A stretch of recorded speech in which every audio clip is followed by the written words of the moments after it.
Now everybody's scratching their head. How did Trump happen? How did Trump happen? There's lots of reasons for how Trump happened, but mostly it's because the media is horrible. Bill Clinton deregulated the television and the communications industry in 1996 with the Telecommunications Act. And now, instead of having 50 giant media companies, we have 6. And the criminals now own the newspapers and the news journalists, right? So that's how Trump got normalized, because they do such horrible news reporting, and they don't call liars liars or racists until it's, well, they do, but they wait till it's too late.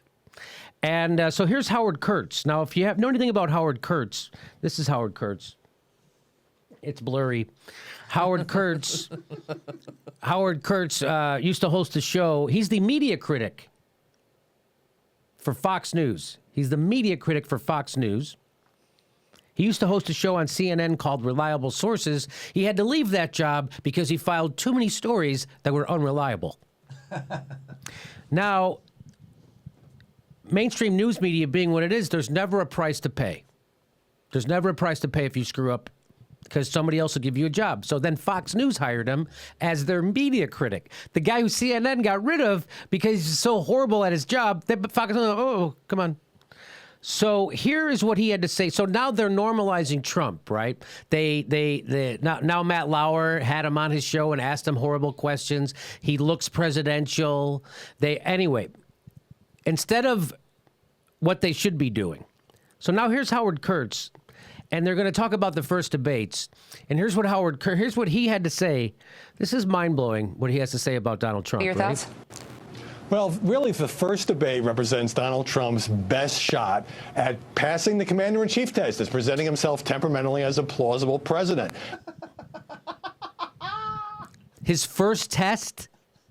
So the last year, that's just a gimme? Oh, yeah, all that stuff he lied about and said, all the Mexican and the racist and the misogyny and the anti-Semitism.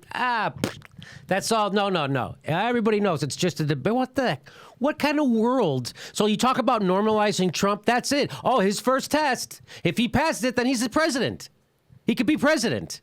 This is their media critic.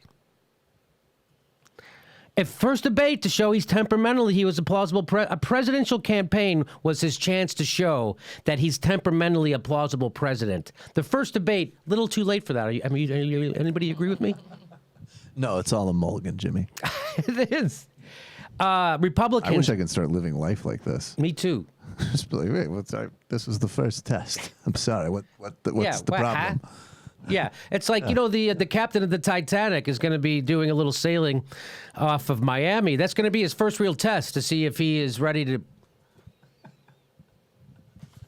Hillary Clinton's been in government forever. She doesn't really face that particular problem. But Trump has the chance here to pull a Reagan if he comes in. Wow.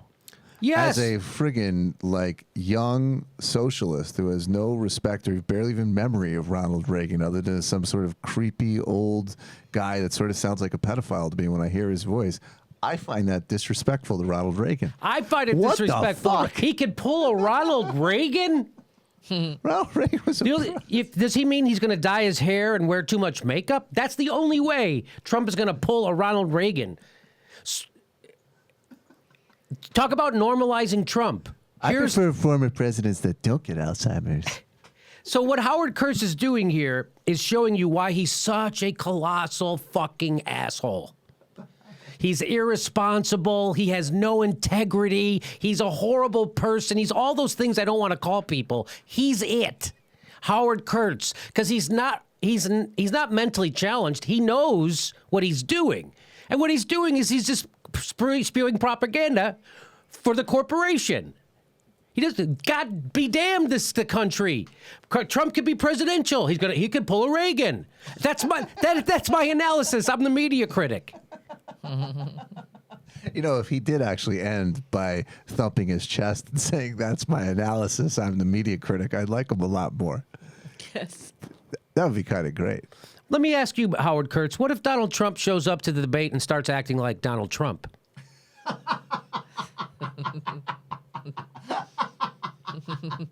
What happens then? Republicans maintaining the same higher expectations that gave us George W. Bush. Here, there's a little He's more. reasonably serious. He doesn't call her crooked Hillary. Speaks in complete sentences. He could the expectations game that we all like to play. Wow. If he speaks in complete sentences, doesn't call somebody a name, I think he's good. He's president. Yeah, Howard Kurtz. But that part's actually true. He just unintentionally just indicted himself and the rest of his people he works with, because that's exactly how it will be covered. That is exactly how it will be covered. Oh, he's okay now. Oh, he's right. He's ready to be president. And the only reason Donald Trump still has a chance to be president is because the Democrats decided to nominate somebody. They didn't care if that was the better candidate to beat Donald Trump. They knew that that was the person that would keep their control of the Democratic Party. That's why they did that. They didn't care about beating Trump. They cared about keeping control in the hands of the already powerful. Because if they really cared about beating Donald Trump, the Democrats would have nominated Bernie Sanders. If they really cared about beating Trump, they wouldn't have colluded and rigged the primary against Bernie Sanders, which is what they did. So now we're left with the worst candidate in the history of the Democratic Party to run for president. She's worse than Dukakis. Dukakis used to do, I remember on Saturday Night Live, they did a sketch when he was debating the first Bush.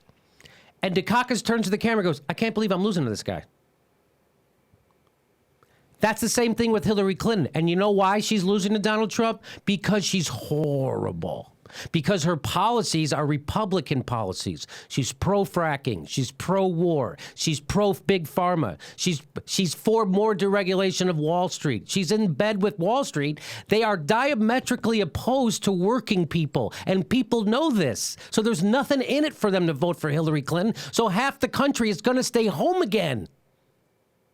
And that's why, and then the rest of the world wags their finger at people like me saying you got to vote for Hillary. How about you wag your finger at Hillary and tell her to go out and get the half of the goddamn country who's not going to get off their ass to vote for her to frickin' vote for her. But she's not going to do that because she doesn't care about the country, she doesn't care about her own party. That's why she's reaching out to Republicans instead of lefties. And if she loses, that's the Democrats' fault. That's Hillary Clinton's fault. Half the country isn't even going to vote for her. Isn't even going to go vote. And the half of the country that does vote isn't going to vote for her. You know the majority of women aren't going to vote for Hillary Clinton in America? Think about that. I'm wagging my finger at you, Jimmy. Why? Well, actually, no. You live in California. It's fine. You can vote. You can vote however you want, man. But she's going to win. I'll definitely put money on that. She'll win. How much you want to put on it? I'll put $100. Yeah. Okay, $100. All right. How much is she going to win by? I don't want to bet on this one, but she will win by. Will she win by as much as Barack Obama beat Mitt Romney? That depends. Well, his ceiling is like 40%. So it depends how much it goes to the. Do you think candidates. Donald Trump will get 48% of the vote? Do I think he'll get 48% of the vote? I don't think he's going to be as high as Mitt Romney. But I think the margin will be, I don't know if it'll be as big as Obama's margin, because I think Johnson and Stein will get more than they did with Obama and Romney. So we'll be left with a president who doesn't get 50% of the vote. Oh, I think that's very possible. Yeah. It's a great country we live in. Possible. And I know, Michael, because we've talked before, I'm going to just... make a guess, say you're just as angry at the Democratic Party for choosing such a horrible... By the way, everyone's admitting it now. All the Democrats are starting to admit, like I'm talking like talking heads. Like last night on MSNBC, they were all like, boy, she's a really horrible candidate. I was a really strong, I was an adamant Bernie supporter in the primary. Absolutely. That was the right thing on policy, morals, and politics. And you get the last word on that one.